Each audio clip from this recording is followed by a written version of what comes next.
Messieurs, dames, le bonjour, j'espère que vous allez bien, que vous portez bien, que vous êtes heureux, que vous êtes zen. Parce qu'aujourd'hui, il va être question du film coréen Assassination de Dong Moon-choi. En fait, les Coréens, c'est même plus une surprise. Les mecs, ils viennent, ils te tabassent, ils font des films de malades mentaux, ils te font saigner du nez tellement c'est excellent. Voilà, il n'y a plus rien à dire sur eux, c'est un truc de ouf. Et là, par des biais que je ne peux pas divulguer via la chaîne, j'ai découvert ce film, et c'est un de mes potes qui me l'a conseillé. Big up à toi, Jimmy Bouddha. Et une tuerie intégrale. Je vais vous faire rapidement une recontextualisation historique du film. Ça se passe en Corée du Sud en 1933. La Corée est sous occupation japonaise.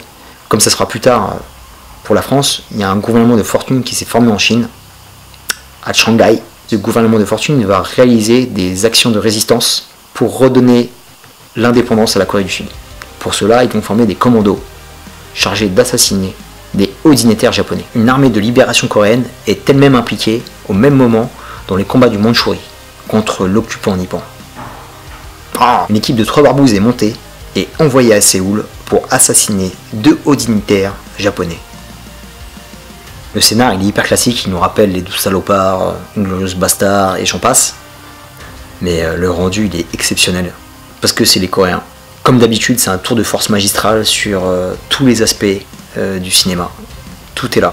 En plus de ça, ils ont réussi à faire plusieurs films dans le même film. T'as le film historique, t'as le film de guerre, t'as le film d'action. Ils arrivent à te placer de la comédie. Et tout ça sur fond de drame familial. Et il n'y a aucun des pans de ce film qui prend le dessus. Tout est super bien dosé, tout est super bien fait. Par exemple, je prends le dernier film de Ben Affleck, Live by Night. Il a voulu tellement en faire qu'ils sont complètement plantés en fait dans son film. Et son film, il a eu un rendu très moyen. Alors que là, c'est une véritable fresque parfaitement orchestrée.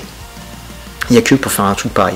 Décor, paysage, costume, gueule d'époque. Franchement, c'est un 10 sur 10. C'est génial. La réalisation, elle est super épurée. La photo est juste ouf. Les gunfights façon Hong Kong, ça envoie du bois, vénère. Il y a même quelques combats au corps à corps. Sincèrement, c'est du béton armé à tous les étages. Il n'y a pas une rature. En plus, il y a tout un côté kitsch en fait, pour te donner un peu de légèreté dans toute la gravité historique de ce film, parce que voilà, la Corée, jusqu'à maintenant, avec la Corée du Nord, c'est un pays qui n'est pas évident, c'est un pays qui a beaucoup souffert de son passé. Je pense aux jeunes Coréens qui ont vu ce film, ils ont appris beaucoup sur leur passé. Ils te font une œuvre forte tout en respectant la portée historique et sociétale de leur pays. Et ça, je dis chapeau, parce que c'est pas beaucoup de cinéma qui arrive à le faire.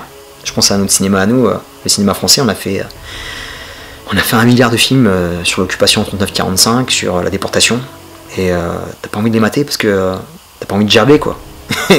Ok, il y a des films qui sont graves, qui sont durs et tout, faut les regarder, c'est important et tout. Mais t'as des films, c'est mal foutu, c'est dégueulasse, alors que là c'est génial. Ils t'en font un divertissement, mais ils t'en font un film sérieux en même temps. Et de réussir ce cocktail, c'est bravo. Voilà, félicitations, 20 sur 20. File alors une statuette, bordel de merde, à des... Franchement, on devrait faire un Oscar d'honneur juste pour leur cinéma. Tout ce qu'ils ont fait ces dernières années, c'est les meilleurs pour moi. Et ils devraient recevoir une gratification mondiale par rapport à leur cinéma. Bravo la Corée.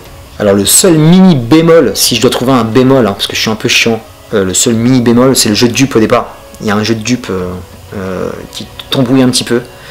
Mais une fois que tu as récupéré les wagons, tout se raccorde. Ils le font pas mal dans leurs films. Ça part sur pas mal de choses. Tu dis mais où j'en suis, mais qu'est-ce qui se passe, il y a des rebondissements partout. Et au milieu du film, t'es un peu paumé. Et tu raccroches rapidement les wagons en fait, à la fin quand ils te donnent la réponse. Et tu retombes sur tes pieds, donc ça c'est cool. J'ai eu peur à un moment qu'ils me perdent. Et finalement, parce qu'il dure quand même 2h20, mais franchement je les ai pas vus passer. Même ça c'était cool. Et en plus c'est un procédé qui donne du punch à la narration. Ils te font plein de trucs en même temps, ça part là, Séoul, Shanghai, champ de bataille, compagne coréenne, ça part un peu partout et en fait voilà, la conclusion du film te donne la réponse à tout.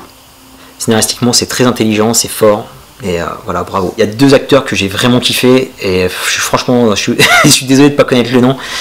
Hawaiian Pistol, j'ai kiffé ce personnage, il était trop marrant, il était excellent et il te fout un petit peu l'alarme, je vais pas spoiler ce qui se passe mais... Il m'a un petit peu attristé le Hawaii Pistol. Il y a plusieurs protagonistes, il n'y a pas vraiment un héros au-dessus des autres. Et si je dois en retenir une, c'est elle, c'est la jeune femme qui joue l'actrice principale. Elle est très belle et jeu d'actrice 10 sur 10 quoi. Franchement, que ce soit au niveau action, au niveau émotion, au niveau de la portée dramatique qu'elle a sur le visage. Voilà, bravo, elle est superbe. Je vais peut-être me faire un petit séjour à Séoul, moi, si ça continue, à force de voir toutes ces coréennes dans les films qui me donnent envie de passer des petits moments là-bas, pourquoi pas. Rebeu des Bois, un petit séjour à Séoul. Ça te dit? On y va? Pour conclure, je vous conseille ce film, foncez le voir, il est excellent. Du début à la fin, t'en prends plein la gueule. Il y a un rythme hyper soutenu, ça n'arrête pas. J'étais pris dans le délire espionnage, guerre, action. Il y a un des très très bons films que j'ai vu là ces derniers jours. Donc je vous le conseille. Assassination. Allez, un petit teasing, je vais essayer de vous faire un petit top 10 de mes meilleurs films coréens. Des films que vous devez absolument voir. Des films d'une efficacité rare de nos jours. Et voilà, c'est le cinéma le plus homogène au niveau qualité. D'ici la prochaine vidéo, comme d'habitude, portez-vous bien. Je vous fais plein de gros bisous. Et je vous dis à très bientôt. Peace. Coréa! Coréa!